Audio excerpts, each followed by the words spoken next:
Welcome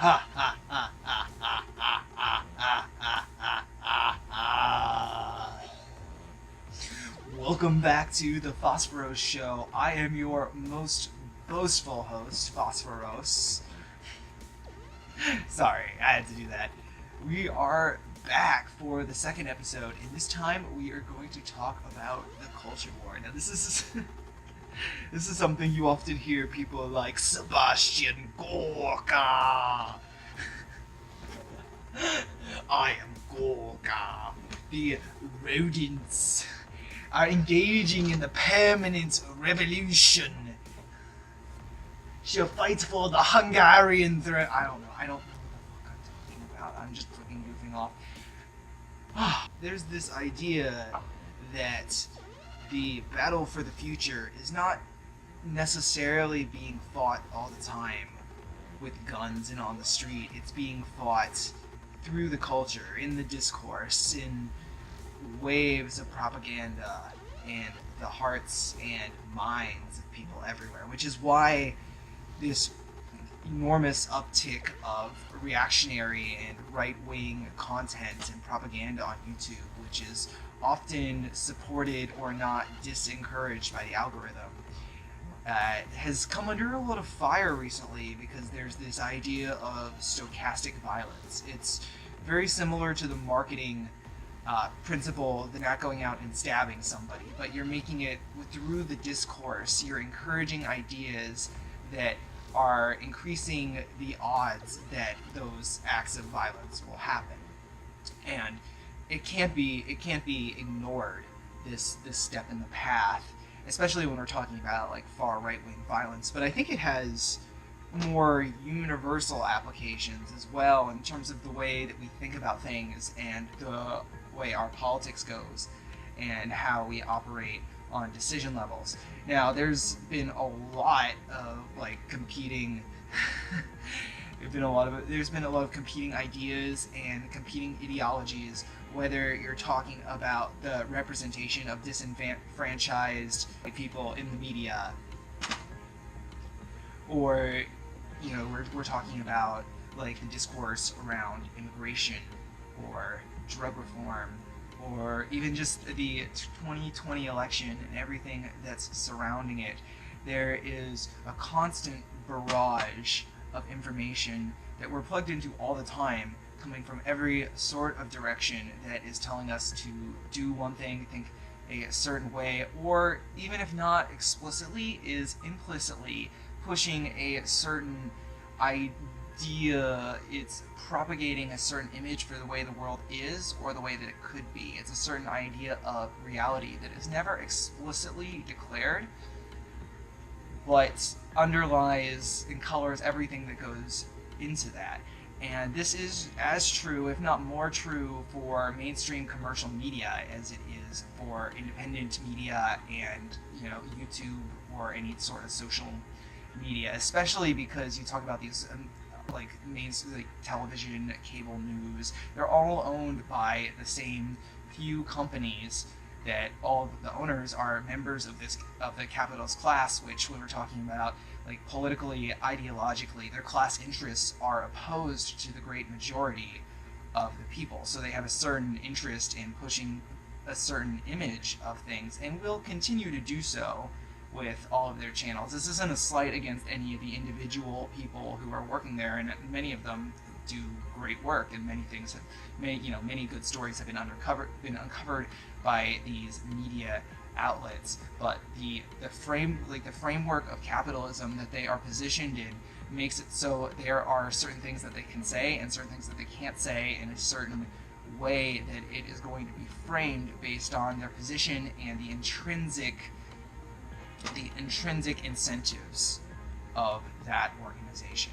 Now, of course, much of this is pretty obvious. We've been aware for a long time, whether it's about the threats of fake news on social media, or bots, or this whole idea behind Russia, which the mainstream media has been pushing like certain narratives really hard, and like many people on different sides of the culture war have been pointing to it, making aware of it, and trying to delegitimize their enemies. And this is part of it as well. I think that this is clearly like a very important front to be working on, which is part of the reason why I made the decision to make videos and engage in the first place. It's important to get the message out there and be able to immerse ourselves in a way of thinking about things that is constructive and recognizes, compassion for everybody, and tries to bring about a world where we care for each other and the planet, and all of our subjective and our material needs are met, and we're able to tear down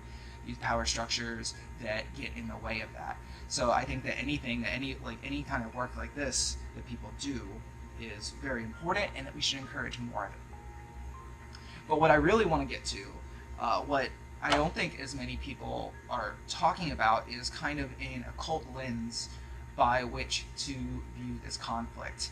So there's this idea of like ideological warfare, and that you're trying to sway over a certain amount of people because attention is currency in the marketplace of ideas, and the more people are paying attention and are advocating for your ideas, the more power that you're going to get. I think there is a really interesting alternative way that we kind of view this. Like these ideas almost have a life of their own. They are embodied thought forms that when they're given attention, they come to life. They're all the individual people and media pushing them, but in a way they kind of have their own sort of existence, that when we invest our attention into it, we kind of go into it a little bit. Our consciousness merges with these ideas. So all of a sudden we have this image of this other realm that we exist on, the same as we do here, except it's not a physical realm, it's an imaginal, it's a cultural realm.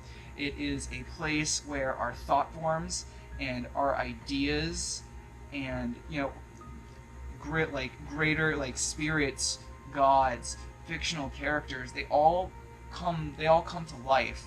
They all exist through our experience of them, even if they don't have physical material embodiment. And some of these ideas can have physical material embodiment, which makes them even stronger. As we know from occult principles, you often want to ground the working. So when we view things this way, we see this like sort of culture war or a culture war, not as just trying to convince more people to your side, or trying to to sway the general population with just ideas and reason and just exposing them to propaganda. There's actually these thought forms, these angels and gods that we are investing our consciousness, awareness, and intentions in, are doing battle.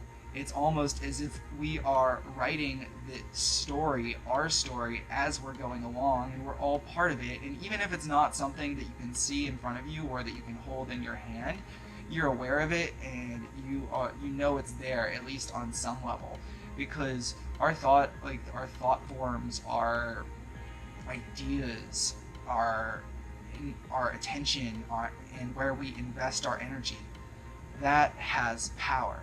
And so the stories that we write, the myths that we create, the egregores that we form together have real power. And this is a big part of how we can do battle in this occult war for the future of our planet. Now, I don't want to be super we have to destroy all of the normies or whatever, like that fucking shit.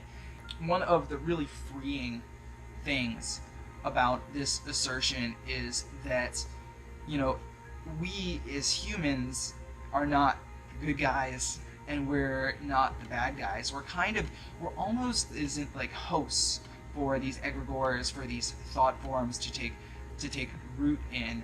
In a way, it's like you could kind of think of it as a lot of people are possessed by these ideas, by these ideologies. So it's not necessarily about defeating somebody else. It is like by succeeding in this battle on this imaginal plane, we effectively have shifted the discourse, changed the conversation, written us a new way out. You know, we all are looking for joy and love and happiness, and we want to take care of ourselves and the people that we love. And by having that compassion and by recognizing the trauma in the people that do harm to others, and instead of holding on to resentment and anger and hate, we don't give in. We don't give up, and we don't let them walk all over us. But we don't hold on to that resentment. We don't take it personally, and we engage on this higher level, and we fight the thought forms, the demons that they're conjuring, rather than necessarily going after the people themselves.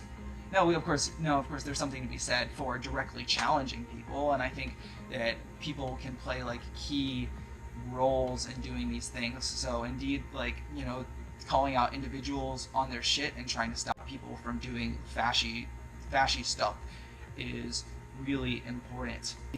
But I think there is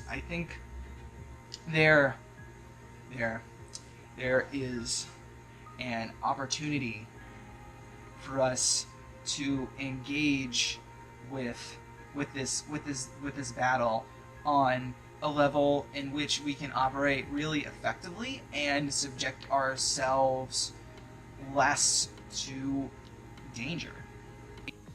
So I'm going to leave you with a couple things. The Temple 888 is an egregore meant to pool our energy and allow us to tap into the limitless source of power available to revolutionaries and those who are in harmony with the covenant of nature, and allows us to synchronize our efforts and build this great mythical structure which offers a more fulfilling and empowering alternative to these destructive ideologies that people turn to because of their own alienation. We want to give people a remedy for the alienation that is constructive rather than destructive. Well, that's about all I had to say about that. Thank you for watching. I greatly appreciate it. Here's time for the value extraction portion of the video. If you enjoyed this video at all, if you got anything about it, go ahead and leave me a like. Hit the subscribe button and hit the bell if you want to know next time we have an episode. We also are going to be streaming once a week or so, and I'm going to be putting out longer form video essays as well.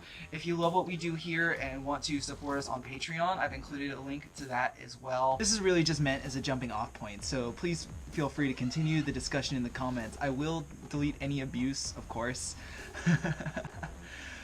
Yeah, if you have any questions or any topics for future videos or things you want to cover, I do have a curious cat, so feel free to, there's a link to it in the description, so feel free to go and take advantage of that. Anyway, thank you so much for watching. This has been Phosphoros, signing off. Take care, stay strong, love ya.